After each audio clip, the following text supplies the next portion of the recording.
Olá, pessoal, tudo bem com vocês? Você já percebeu que às vezes tem reações intensas a pequenas coisas?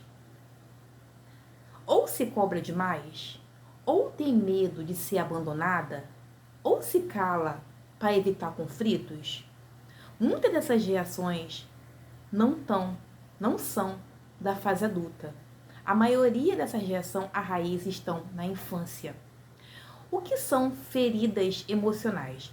Feridas emocionais são quando se formam quando uma criança não tem as suas necessidades acolhidas. Exemplo: falta de afeto, falta de atenção, crítica constante, abandono emocional, falta de proteção, insegurança.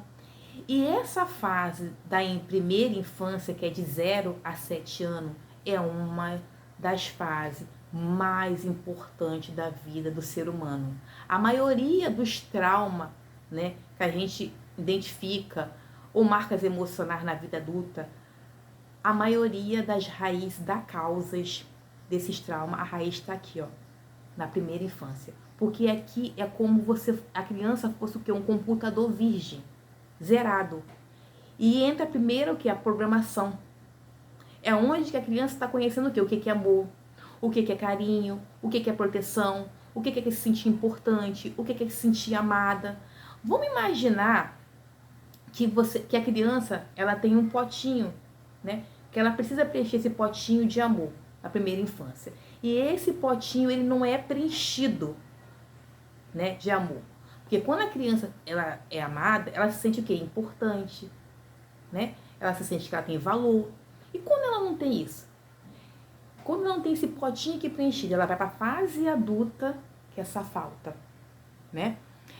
E essa fase da primeira infância, gente, a criança não tem o consciente formado. Aqui quem domina é o inconsciente. Então a criança ela não pensa, ela não sabe o que está acontecendo, ela apenas o que? Sente e se adapta àquilo que ela sente. Então tudo é muito importante o que vai ser entrado aqui nessa mente dessa criança.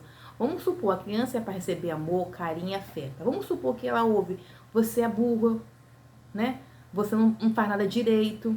Se a criança ouve isso com repetição o tempo todo, ela vai levar isso na mente dela, inconsciente. E automaticamente, em alguma fase, quando ela passar por alguma situação que ela precisa ali, de repente, se expor, falar alguma coisa, ela pode realmente ver esse gatilho na mente dela. E ela realmente, já na fase adulta ou fase adolescência, porque o inconsciente é assim, ele busca o que é familiar.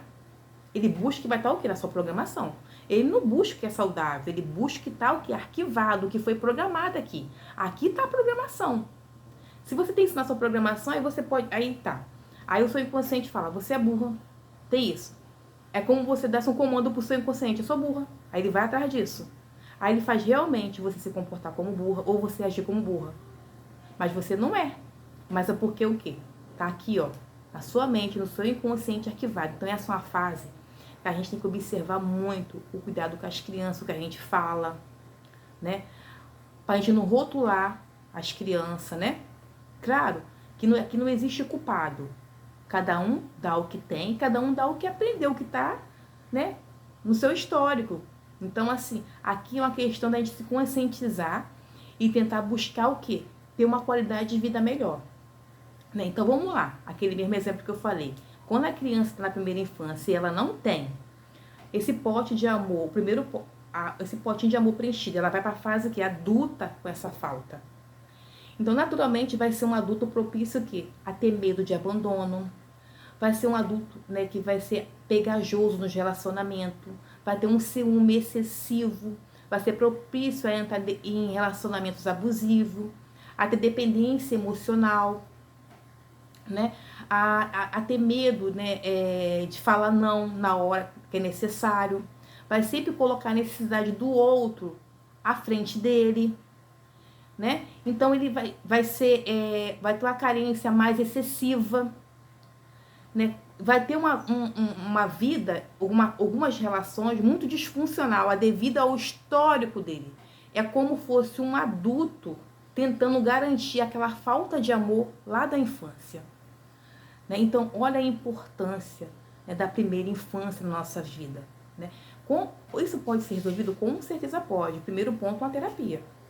Né? Porque o que acontece? Muitas das vezes, a gente não tem nem consciência do que está acontecendo.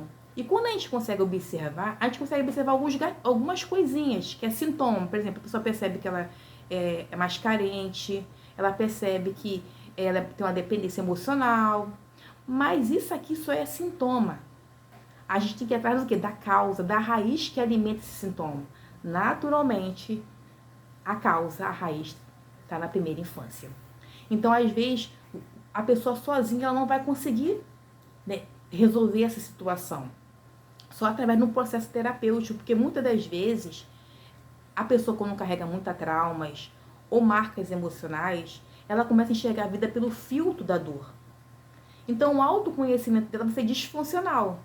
Então, quando você vem para o processo terapêutico, você tira esse lixo emocional, você começa a descobrir a sua verdadeira essência, a sua verdadeira identidade. Então, o seu autoconhecimento ele fica de uma forma mais eficaz, saudável, né? E você consegue, muitas das vezes, fazer uma nova programação da forma como você quer, saudável, né? E vou deixar uma dica para vocês, gente. Lê o livro 5 Linguagens do Amor, que vai ajudar muito a vocês. Porque a gente tem que entender, tudo na vida é intencional. Nada é por acaso. Às vezes você vê a pessoa com um bom casamento, com uma boa educação de filhos, mas tudo é intencional. E muitas das vezes, por a gente não ter tido uma base saudável de amor, né, de carinho, de afeto, a gente não sabe muito distinguir, né, as linguagens do amor. Né? Então esse livro, As 5 Linguagens do Amor, vai ajudar muito a você descobrir a primeira linguagem do amor, da que você ama, do seu marido, do seu filho, e você ser intencional na hora de amar, para ele se sentir amado. Então, faça isso, né? Bota essa dica em prática que vai ajudar vocês muito, tá bom? Então, até a próxima. Tchau, tchau!